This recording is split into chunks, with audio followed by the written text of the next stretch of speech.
I'm Ece Özdemiroğlu. I'm Sabina Apitz. And I'm Jill Duggan. Welcome to Season 2 of Join the Dots.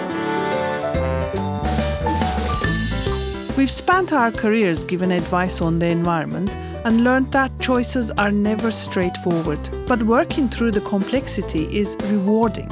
Here in each episode, we explore the issues surrounding an everyday choice to help you decide what's best for your health, wallet, and our planet.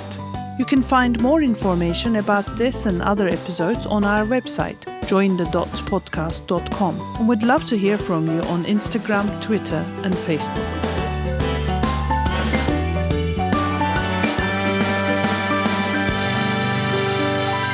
Welcome to the choice episode for December 2021 of Join the Dots. An advantage of starting a podcast series in late October is that I, for one, don't feel like the end of the year has come. The tiredness has set in because we're just starting season 2. We spent November talking about and reporting from COP in Glasgow, and now we're back to preparing for our festive season. We talked about the festive season last year in season 1, and not being able to meet up with families due to COVID then made us focus more on the true gift of giving time, showing love and support rather than spending money buying the next big toy, indulging on festive spending, perhaps even beyond our means.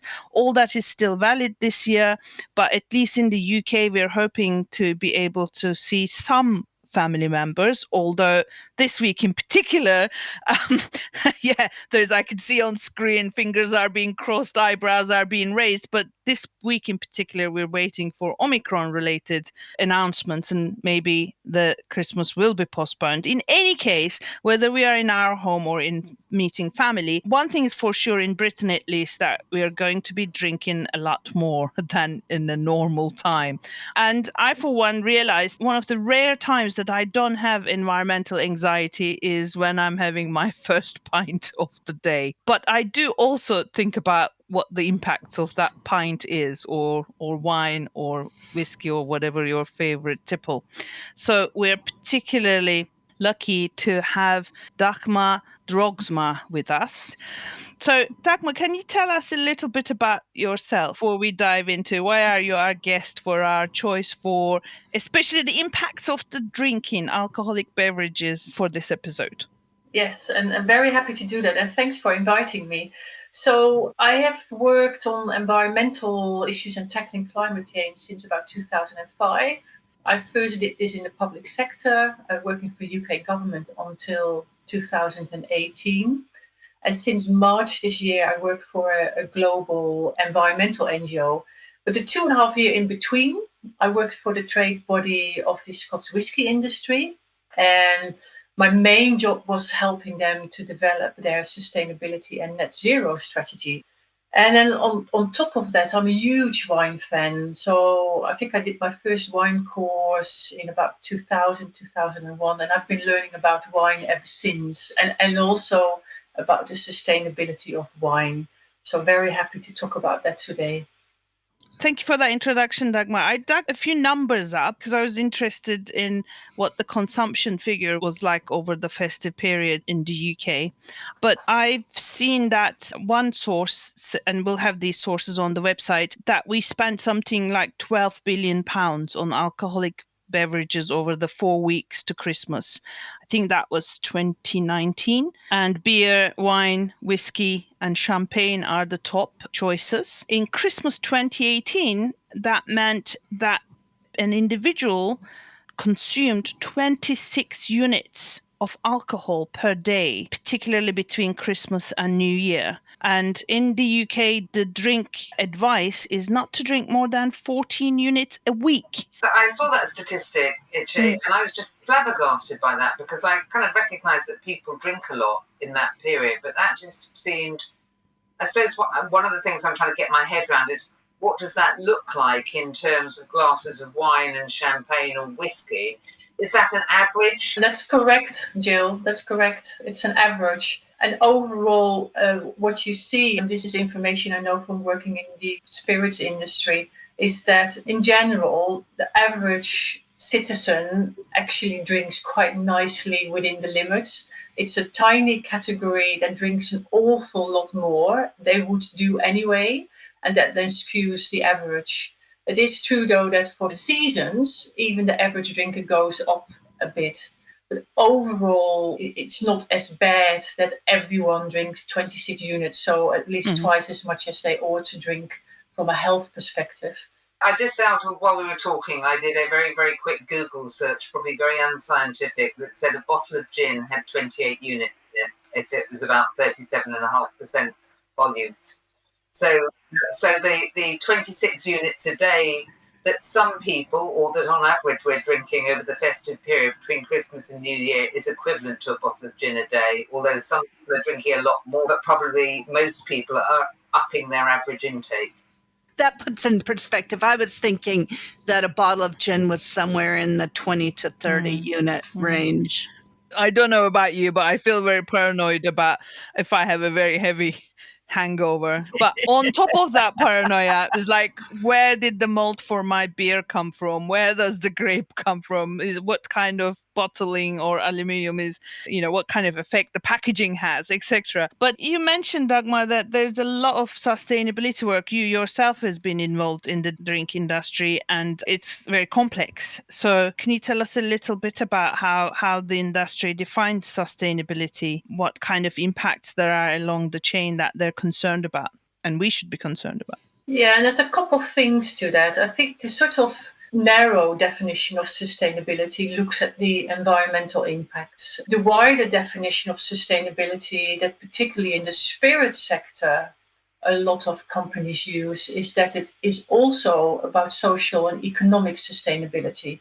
So therefore it is about how much do you reward your staff? Are their salaries fair? Is your company one that is inclusive?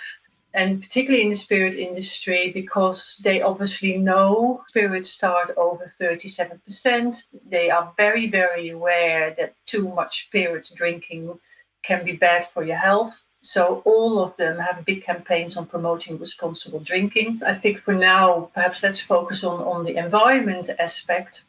Then it's not necessarily straightforward. So if you are someone who runs a vineyard, and nowadays, you're very, very able to have a very clean vineyard. Let's use the word clean. Everything is done in a proper way from an environmental perspective. But very often, you don't have control over transport because you may ship it somewhere. You may just rent a little bit of space in a container, and the shipping owner will not really care about what you want. However, you cannot simply say you should drink local, because your local wine may be produced in a really dirty way, and actually the transport miles may not result in a bigger environmental footprint. So that is what makes it a bit complicated. In a way, you always got to look at it quite holistically. So let's look at a vineyard. What are the sort of practices a vineyard does to ensure they have what you're calling clean practices? How do they improve the sustainability of their growth and fermentation practices? So organic wine is very much focused on how you grow your grape, and you can meet certification standards. And that is then about how you use pesticides. Basically, you can't use them. It's about your land and soil managers. It's about how you preserve your environment, and it's also about storage. And in the EU, for example, standards on that are set by law. In states like California as well, and there's quite a few schemes around the world. Biodynamic takes it a step further. Personally, I really quite like that concept. All biodynamic wine is organic, but it really then looks at farming of the vineyard as a whole entity. It's quite fascinating. So Dagmar, I've been very lucky to have a biodynamic organic English wine this year, and English wines are very expensive, but from what I can see, and I've spent a bit of a year of going around the vineyards of Kent and Sussex, which says probably quite a lot about me, but they seem to be, they're new vineyards and they seem to be mostly organic. Is that right? And is there a sustainability lesson for us if we can afford them? Yes, I think that's definitely right. And actually, climate change is starting to become quite dramatic for lots of parts of the world that produce wine. And they're very aware that by becoming sustainable, by treating the land well, doing all the right things, they can continue to produce wine for a longer time. You particularly see in England that most of the new vineyards directly go for organic or sustainability criteria, what have you. It's very, very common for most vineyards to think about those things, but there is a price attached to it. If you buy wine for £3-4, if you can even get them still, it's unlikely they're sustainable. So they do tend to be a bit more expensive, unfortunately. Dagmar, I want to circle back if I might. I mean, you mentioned that biodynamic wines embrace a certain sort of philosophy about a more holistic environmental philosophy. But for our listeners, just what are a couple of examples in practice of what you might do differently then? There's always a little bit of a laugh about biodynamic farmers having cow horns in their vineyards with manure from the cows to make the ground and the soil healthier. The jury is a little bit out on whether that is all scientific, but you can definitely see that the soil management from biodynamic farmers is really good and the land generally is really healthy. Just also a caveat, because to get organic certification or biodynamic certification can be quite expensive. So if a wine hasn't got the logo on the bottle, you can't just conclude that they're not biodynamic organic. A lot of farmers, particularly in France, do everything that relates to organic, but they don't go for the certification because they find that too expensive. And you see that worldwide as well. And that makes it for a consumer a little bit difficult exactly to know, what wine is a good wine from a sustainability perspective. That's really interesting, Dagmar. Once the wines are harvested and you're producing the wine, are there differences for biodynamic and organic wines than conventional wines, or is it from there pretty much treated the same? No, there are definitely differences. So, for example, when you go to an organic or biodynamic vineyard, you often see different ways of fermentation. And this now goes really quite technical, but what's quite popular are to use concrete eggs for fermentation as opposed to stainless steel, huge tanks. However, using a stainless steel tank doesn't mean you can't be organic. And so there's lots of subtleties there. It's probably just how far the owner of the vineyard wants to go. Talking about processing, I only very recently realized that there are non-vegetarian stroke non-vegan wines. I thought all wine was No, at least vegetarian. Most wines are not vegan. Yeah. And that is because traditionally materials were used for what is called fining the wine. If you don't fine a wine, then the wine is very cloudy. It has lots of sediments. And when you use fining agents, it clarifies it. And traditionally, this used to be things that, like gelatine and fishing agents and what have you. Yeah, some very gross things. Sorry, can I just read? These are really gross stuff. I'm not sure it's gross, actually. It doesn't affect your health at all. Look.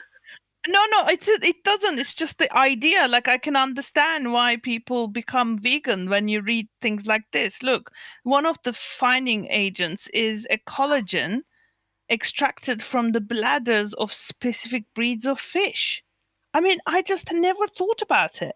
Yeah, or gelatine, which is from animal bones. From bones, exactly. But most people eat cakes with gelatin in it, and they don't care about the animal bone. I mean, you're absolutely right. What grosses me out might be normal for somebody else, but it's just, I only realized because I was going to dinner at a vegan friend's house, and she made a point that if we were to bring wine, we should look at the label, that it should be vegan. And that's the only time I realized that there was non-vegan wine. So there's a huge trend now to produce what is called natural wine, and that is wine with no intervention whatsoever. The reality, though, is that a lot of natural wines are not good. And it's really, what's the expression in English? Luck of the draw? So there are some good ones on the market, but it's really, really hard for the winemaker, if they can't intervene, to know for sure that they have a product that people will want to drink, because you just leave it to nature. And that is very costly. You have to have a lot of money to be able to dare produce those sorts of wines, because customers may not like it. I have to say, I had drunk some natural wine that I thought smelled disgusting. I couldn't bring myself to drink it because the smell was so bad. Aficionados will put up with the smell because the wine, once you get past the smell, is meant to be very good. Which brings me to the question of the impact of these additional things on flavour as well as on just clarity. So, Jill, what did it smell like to you? I don't think I could say on a sort of normal podcast, but a mixture of urine and other less desirable. It wasn't a nice smell to me. It wasn't something I wanted to drink. Okay. Advantages of having a not normal podcast. You can say these things. No, and it is fair to say there are natural wines on the market that are really, really good, but you pay a lot of money for it, and the winemaker takes a risk because he cannot at all. He's got no certainty whatsoever what the end product is. So now we've grown our wine and we've talked about some more sustainable growing practices, and we've produced our wine, and now we're going to bottle it. I mean, we all think of a traditional glass bottle with a cork, although we're getting more and more used to screw tops as sort of the proper way, at least in my generation, for wine to be. But what are the trade-offs there? So I guess first of all, in terms of the container, so you can definitely put wine in something that looks more like paper, but you would really only do that for cheap wine that you drink really quickly. It's not for wine that you would want to store. And if you buy a bottle of Lafite, which costs you like £1,500, you want to be sure that that bottle stays during its lifetime, because you probably only drink it in 40 years' time, that when you open it, it is as nice or nicer than when it was put in a bottle. And with paper, that doesn't work. You have alternatives, but it's on the lower end at the moment of the market. And if you want to go for better wines, then glass is still the thing that is really good for aging of wines. And there is, at the moment, not yet a good alternative. So let's talk about day to day, not the bottles that I'm going to store for a decade, but table wine. When I was young, we used to always joke about people that drank wine from a box. But I have read that they have gotten much better about boxed wines, and that for a day-to-day table wine, you can get a fairly decent wine out of a box. Is that true? It is true. So this is a bit about what do you like. And so if you're perfectly happy with a wine that tastes like wine, that is, you won't have a wow factor, then yeah, absolutely perfect.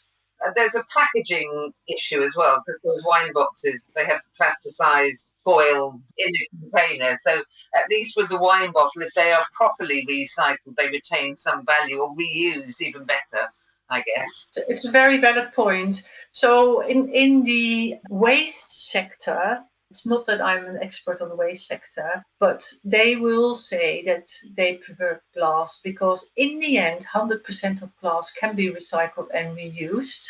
The fact that not every country has got a recyclable schemes is something else. But for example, in Belgium, I think about 97 to 98% of glass is being recycled. I wanted to raise another issue.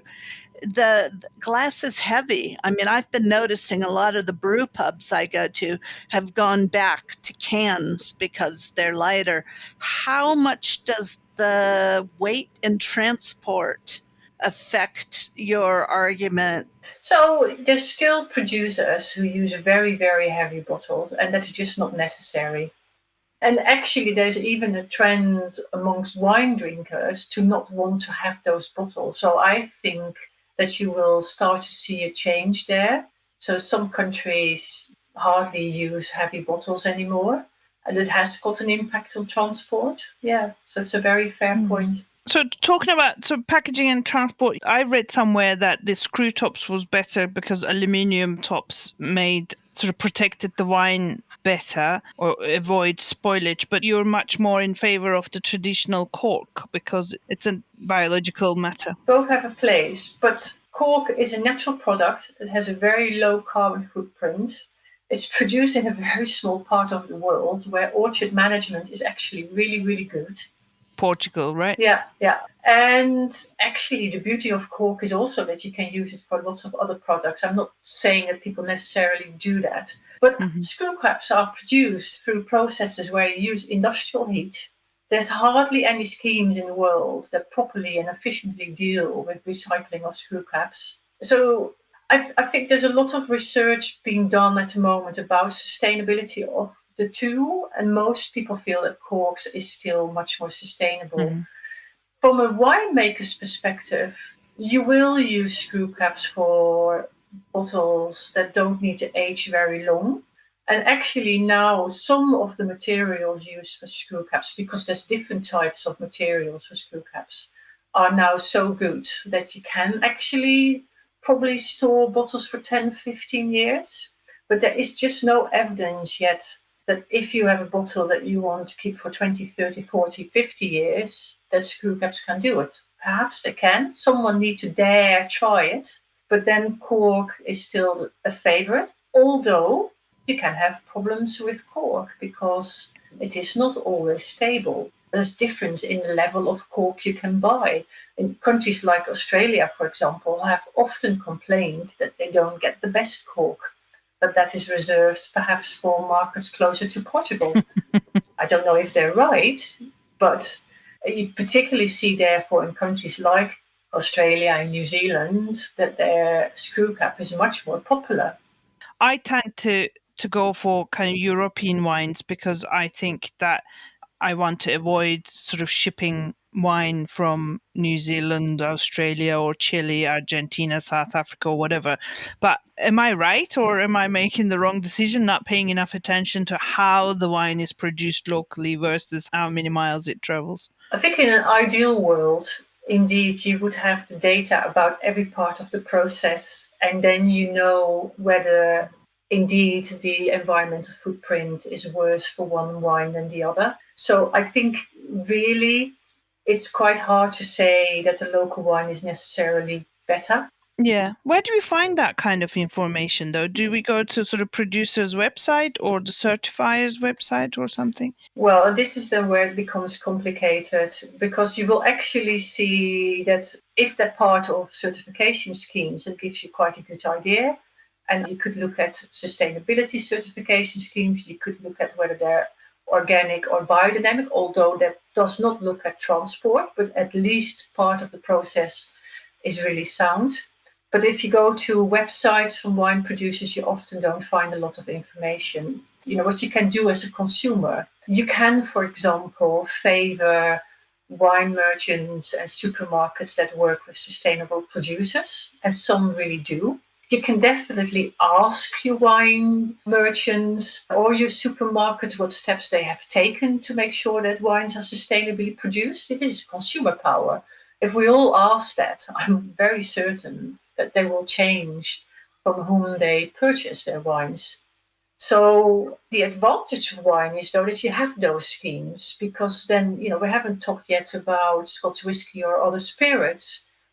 Yeah, no, but they don't tend to have the schemes. However, their websites tend to give more information. I really like the big, smoky, heavy, peaty whiskeys. And of course, peat is a real problem. So, talk to me about peat and whiskey. So there's a big misunderstanding about peat. So lots of people seem to think that whiskey makers use peat for burning, for processes. It is just a flavor agent. And so if you look at in the UK of the peat that is on the market, the whiskey industry uses less than 1% of peat that is being sold at the market because they only use it for flavoring. Okay, I understood the peat was being used to toast the grain. No. Am I wrong there? So it's No, not okay. at all. No. So quantitatively, it's really nothing like the garden soil and the damage to peat bogs for development. No, it's really tiny. And on top of that, the industry is really, really aware of the fact that it's quite a symbolic thing, and people don't necessarily know what peat is being used for. So they feel quite big responsibility.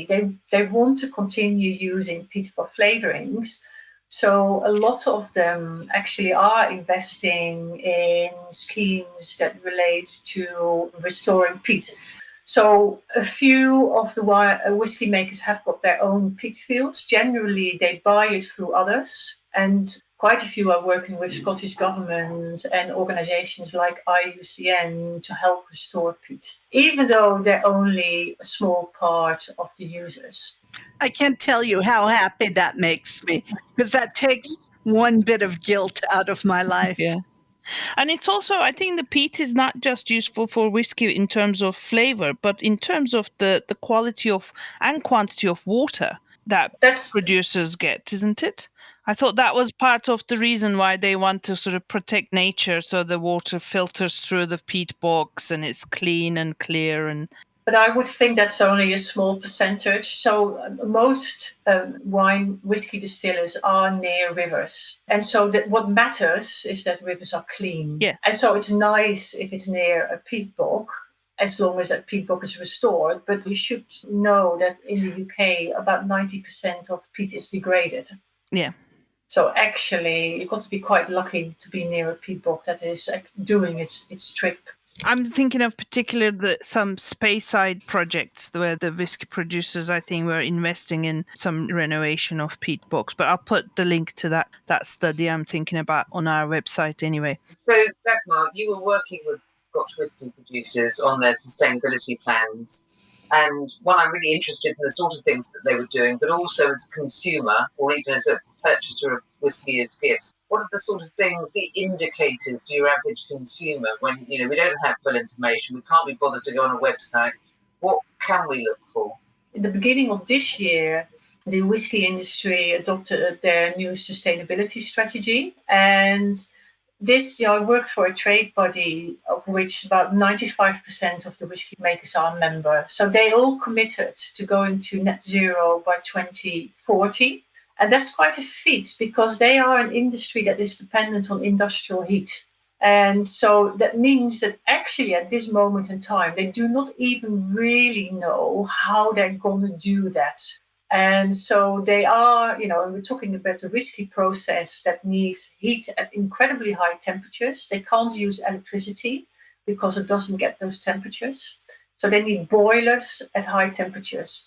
So quite a few are already converting to boilers that are being heated by biomass or by biofuels. They're also investing in research in terms of high temperature heat pumps, because that may be a solution. And they're looking forward to particularly green hydrogen, but they also, they don't know yet how well they can use it. For whiskey makers, boilers, which just seems like an industrial thing, are really important. And if you start to tamper with it, it can actually change the profile of your whiskey. So you want to do that in a very responsible way so that the drink at the end doesn't change. So a lot about their net zero aspect is about the energy process. So 90% of their emissions probably comes from the energy they use. But besides that, they've also committed indeed to, we just talked about peat, which is about using peat responsibly and as minimum as possible and investing in restoring it. They're looking at biodiversity of their sites and investing it. And there's some brilliant projects that some of them are doing where, for example, they're working together with water companies using wastewater to filter whatever and having new oyster fields and what have you. It's really quite exciting stuff they're doing. And they're looking very much at the packaging. So for the whiskey industry, packaging is the hardest part of their net zero and sustainability commitment. And that's partly because they've got to use glass, but actually, it's a high-end product, and a lot of the consumers, unfortunately, still want all the wrapping and packaging around it. And that is something, a behavior that they really, really need to change, because, why would you want a bottle with a packaging around it? It's just wasteful. But they still see that in certain markets, the consumer demands it. Otherwise, they don't want to buy it. Now, ultimately, the economic aspect comes in there. Having said that, there's a lot of investment also, working with packaging industry in trying to change that. But that will take a little bit of time. And they also have the transport issue. So 90% of Scotch whisky is exported. Yeah, so that is a lot. And most is being shipped. Now, and that goes back then to, you may ship a part of your whiskey to, say, Taiwan, but you only need a tenth of a container. So when I worked with the Scots whisky industry, we had discussions about, what can you do about transport? They feel that within Scotland, they've got the market power to change things. But the moment you then go global, it becomes much harder. And so this is actually something about what I think, working for an environmental organization, we can help, because this is about changing the demand side so that shippers actually got to follow what those who use their services want. And that is not about individual companies. This is about bringing sectors together so that the operators, the shipping operators, got to listen to what the cargo, the people who bring the cargo in need to do. That is the hardest part. And that's true for the wine industry as well, of course. So what is it that the shippers would do differently to be more sustainable? This is still very much about the fuel they use.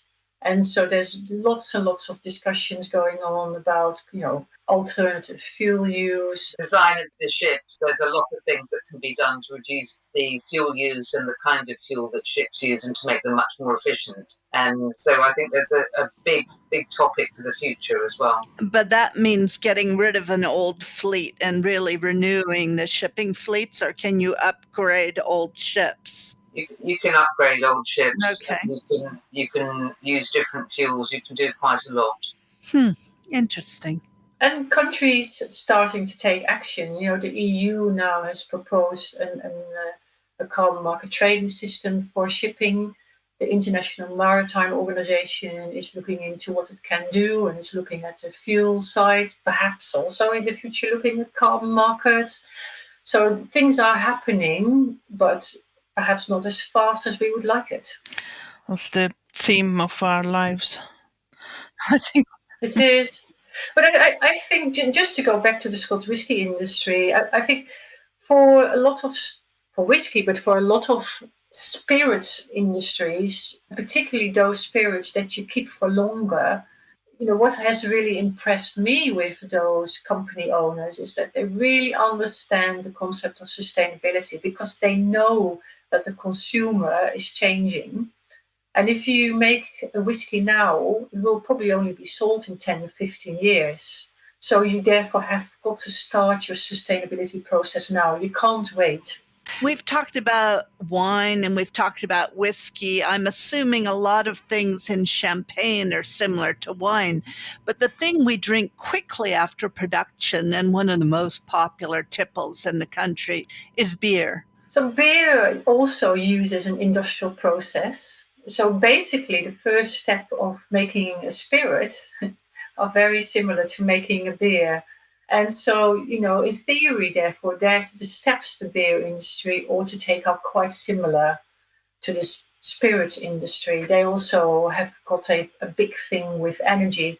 And I know, for example, that in the UK, there is a big beer trade body. They're looking into what the industry can do. I don't know how far advanced they are, but there's definitely a real discussion there about how they can do better. I think with a lot of these food and drink producers, there is a growing awareness that they need and willingness to be out in front of their competitors on this. So they recognise the value of consumer interest and pressure.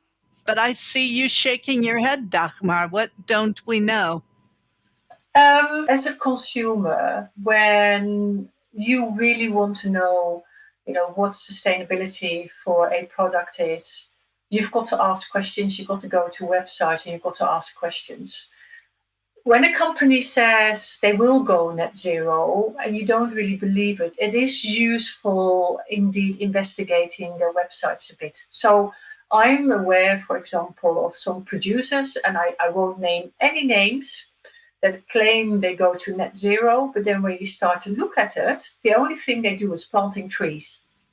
Now, that is not about going to net zero. That just means you plant trees. You still got to reduce your emissions.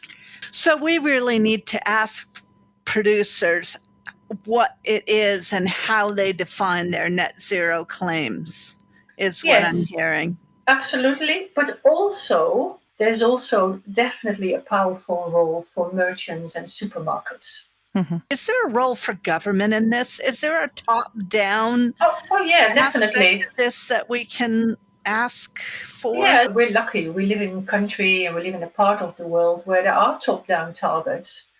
But then there is still an individual choice for companies on how they want to implement that. And so I think the interesting thing is that the UK government has set net zero by 2050, Scottish government by 2045. For me, it then becomes interesting if certain companies or sectors want to do it earlier. And then I'm starting to ask questions about how are you going to do that? And is that credible? And do you have a plan? And, coming back to the Scots whisky sector, they did not just make that up. They used one of the reputable consultancy firms in that space to draft scenarios for them, how they could best do it. And they also acknowledged that, if you're a tiny whiskey company where you may only have one distillery, your pathway to net zero, frankly, may be a lot easier. It may be the conversion of one of your boilers. But if you're one of the big guys and you have about 30 distilleries, it may take a bit longer. You may have more money, but it will take longer. And so they all have their own pathways. As a consumer, you can ask what the plan is and whether the plan is credible. Well, thank you to our guest, Dagmar, who's provided a wealth of information about what the wine industry and the Scotch whisky industry in particular are doing to address sustainability. And clearly, one of the things that's quite difficult if you're a consumer is having some easy access to information at the moment on this. If we want to dig, then there's going to be a bit more out there. You've given us some confidence that the whisky industry, at least, is looking very carefully at what it's doing and will get better at this over time. So it's taking incredible steps to address its sustainability. But that's not always going to be visible on the bottle that we buy.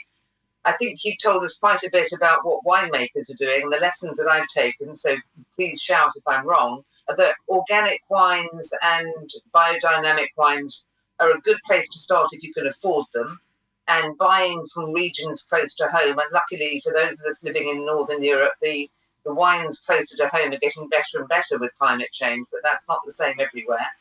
So learning about your local producers, but also recognising that some producers will not have gone for organic certification but might be as good as. So it's a quite complicated picture. And for the wine buffs out there, go and look on the website of the wines and the vineyards where you like their wines to find out more and to see if you can persuade yourself that they're doing enough. And I think the other thing that you've said to us is it's really important that we go to our supermarkets and our providers to let them know what we want, because actually they're the ones that can put the right sort of pressure on producers around the world to make sure that they're cutting their emissions in the transportation of drink and in the production of drink and in the packaging of drink.